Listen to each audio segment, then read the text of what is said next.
मैं सीधे आर प्रसाद साहब के पास चलता हूं, कंपटीशन कमीशन ऑफ इंडिया से मेरे साथ जुड़े हुए हैं, कि पूर्व में रह चुके हैं, कंपटीशन फॉर्मर मेंबर है कंपटीशन कमीशन ऑफ इंडिया के। प्रसाद साहब, कहां पे आपको लगता है कि अनफेयर ट्रेड प्रैक्टिसेस हो रही हैं? प्रवीण भाई ने कई सारी बात बताई, क्या जुर्माना लग सकता है इन बड़ी विदेशी कंपनियों पर अगर ये ऐसा कर रही हैं तो? इन पर जुर्माना तो लग सकता है। सवाल ऐसा है कि ये हैं क्या, ये जो है, सुनाई नहीं दे रहा, आप बोलिए सर, आपकी आवाज बिल्कुल ठीक आ रही है। ये जो फॉरेन कंपनियां हैं, फ्लिपकार्ट और अमेजन जो है, ये जो विदेशी कंपनियां, ये एक प्लेटफॉर्म है।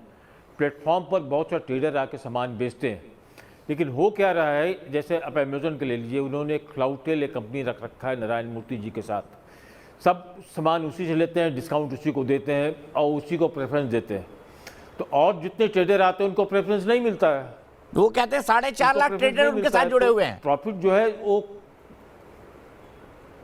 4.5 लाख जुड़े हुए, लेकिन वॉल्यूम देखिएगा तो 4.5 लाख बहुत, उन लोगों को वॉल्यूम नहीं, वॉल्यूम सिर्फ एक दो कंपनी का है जो उनके जिनमें उनकी हिस्सेदारी है, तो वहाँ इनकम उनमें उनकी हिस्सेदारी भी है, तो वो हो रहा है। लेकिन एक प्लेटफॉर्म पर सबको इक्वल स्पेस मिलना चाहिए, किसी को हैवी डिस्काउंट नहीं मिलना चाहिए। लेकिन हो क्या रहा है, अब जैसे आप मोबाइल फ़ोन ले लीजिए, मोबाइल फ़ोन में मोबाइल कंपनियां जो होल सेल ब्लॉक फ्लिपकार्ट को मोस्टली बेच देती है, और फ्लिपकार्ट उसको बहुत सस्ते दाम में बेचता है।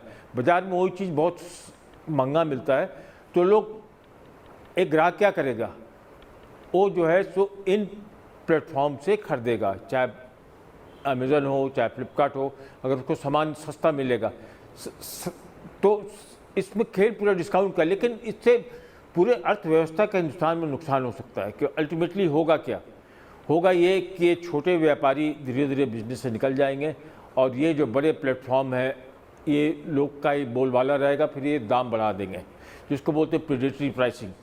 प्रेडेटरी प्राइसिंग, अगर मोबाइल आज मान लीजिए 10,000 में स्मार्टफोन मिल रहा है, तो आपको हो सकता है कि अगर छोटे व्यापारी ख़त्म हो जाए तो ये मोबाइल फ़ोनों को 25,000, 30,000, 40,000 मिलने लगे। लेकिन अभी ये सस्ता बेच रहे हैं, तो इसीलिए ग्राहक इनके पास ही जाएंगे।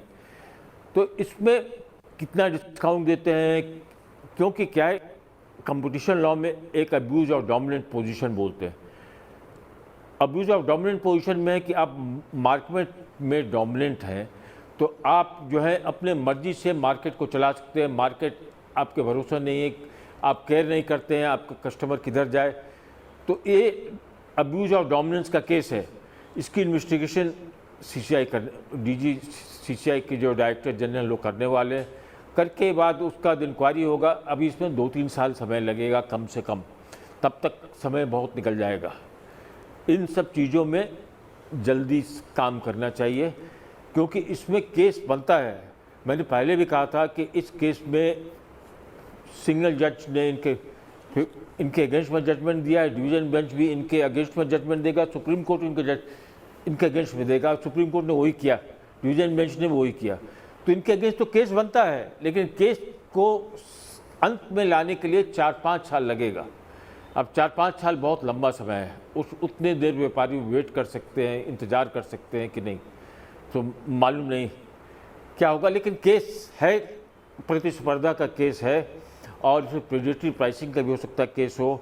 लेकिन मेन चीज़ ये है कि हमारी अर्थव्यवस्था, जो छोटे दुकानदार हैं,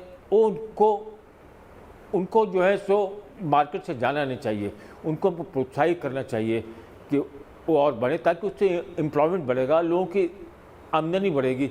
अब ये 2-3 बड़े कंपनियों को पैसा दे करके उन पैसा बाहर भेज के कोई हिंदुस्तान को फ़ायदा नहीं। तो इसलिए इसमें कंपटीशन एंगल है, लेकिन देखिए कैसे निकलता है।